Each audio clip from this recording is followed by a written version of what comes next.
Bonjour tout le monde. Mon nom c'est Jacques-Antoine Normandin. Écoutez, je suis plaideur vexatoire ici au Québec. Je suis plaideur vexatoire en 2004 et je suis plaideur vexatoire cette année par la Cour supérieure du Québec le 16 janvier 2012. Je vais quand même, comme plaideur vexatoire, vous dire la vérité une fois de plus sur le système politique qui nous gouverne présentement. Écoutez, je ne sais pas si j'ai été assez clair sur la question de vous enseigner que le Québec ne fait plus partie du Canada depuis 1968, que le Parti québécois du Québec, qui cherche à faire du Québec un pays, fait du pays du Québec un pays. C'est tellement ridicule cette chose-là.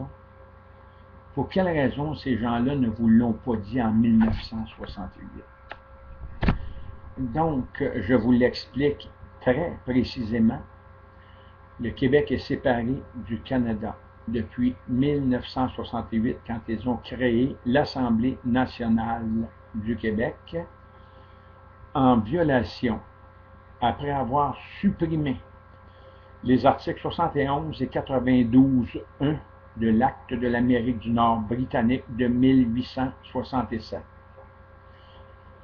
L'abrogation, c'est-à-dire pas l'abrogation, ils ont supprimé tout simplement les articles 71 et 92.1 pour faire du Québec une législature à une seule chambre législative. On appelle ça une législature unicamérale, dans laquelle le pouvoir exécutif n'a plus un mot à dire. Donc, en 1968, la prérogative royale, la sanction royale des lois, le conseil législatif du lieutenant-gouverneur a été supprimé et c'est l'Assemblée nationale qui sanctionne les lois qu'elle adopte elle-même. L'Assemblée nationale du Québec a tout simplement reçu sa loi, a adopté sa loi A23.1 seulement en 1982. Donc, pendant 14 ans, l'Assemblée nationale du Québec a fonctionné sans aucune loi.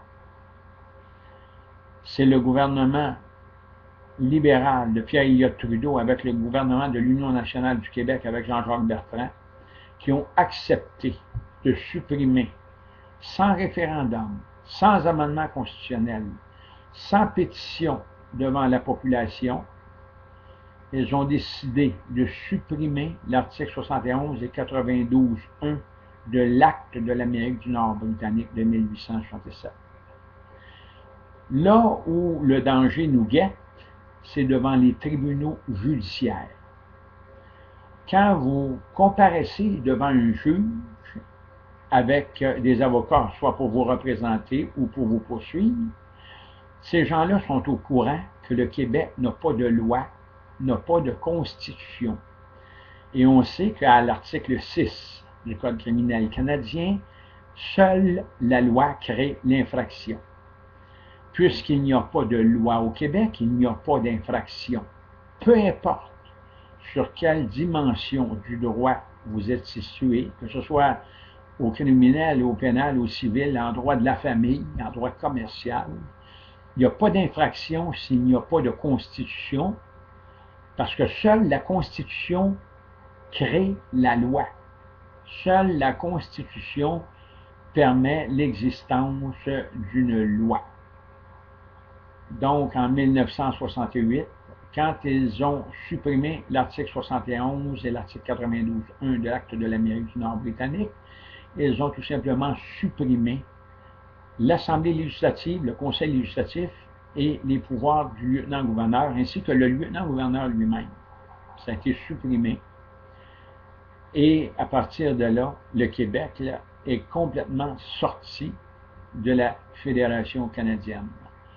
Dans les livres de droit aujourd'hui, et je me répète, le Québec est un pays de droit privé selon les articles 298, 299, 300 et 1376 du Code civil du Québec.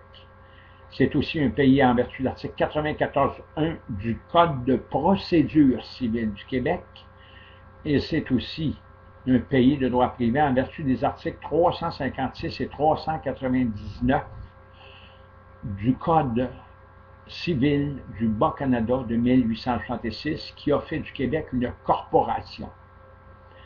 Le Québec est une corporation en vertu des articles 356 et 399 du Code civil du Bas-Canada de 1866, alors que l'article 91-29 de l'Acte de l'Amérique du Nord britannique interdit au Québec d'être une corporation. Le Québec, donc, n'a jamais été une province du Canada. C'est une corporation. Ils en ont fait un État en vertu de la loi E20.2 de l'an 2000. Donc, la loi E20.2, c'est la loi sur l'exercice des droits fondamentaux et de la prérogative du peuple du Québec et de l'État du Québec. Cette loi-là a été adoptée en l'an 2000 ici au Québec pour contester le chapitre de loi 26 des lois fédérales, qui est la loi sur la clarté référendaire, qui interdit au Québec toute modification de la Constitution du Canada de façon unilatérale, alors que le Québec, en 1968, de façon unilatérale, a créé l'Assemblée nationale qui est en dehors des articles 71 et 92.1 de l'Acte de l'Amérique du Nord britannique. Donc, croyez-moi, le Québec, c'est un pays de droit privé. Ce n'est pas un pays de droit public. Le droit privé, il est tout simplement fonctionnel ou dans son existence en vertu des chartes. Donc, les chartes s'appliquent seulement en droit privé. Seule la Constitution applique le droit public.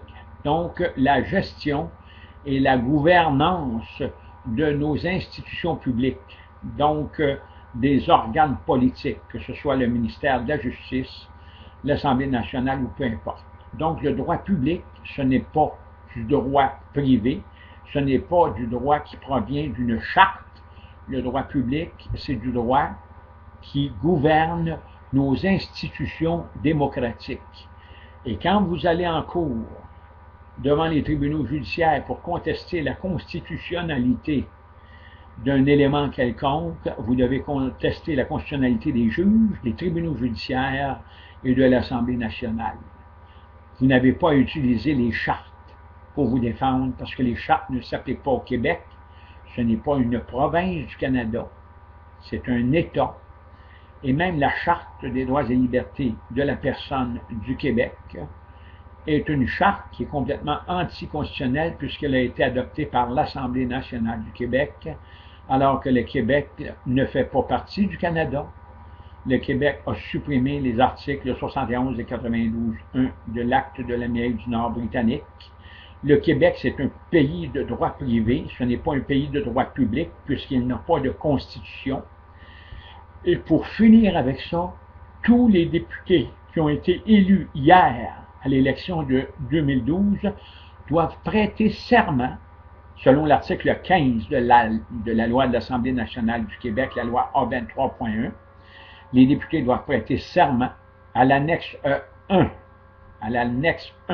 de la loi de l'Assemblée nationale, dans lequel ils s'engagent à respecter la Constitution du Québec. Il n'y a pas de constitution au Québec et comme disait M. Richard Leclerc qui représentait le Parti québécois ici dans Brome-Missisquoi, il a dit que ce serment-là ne vaut pas plus qu'une cravate que l'on porte. C'est tout simplement une garniture à l'Assemblée nationale. Le serment ne vaut absolument rien et c'est Richard Leclerc lui-même qui l'a révélé lors d'une assemblée publique au théâtre Tournesol à Cowansville. Donc, merci pour m'avoir écouté et j'espère que vous allez prendre bonne note de toutes ces explications et ce que je vous enseigne présentement. Merci.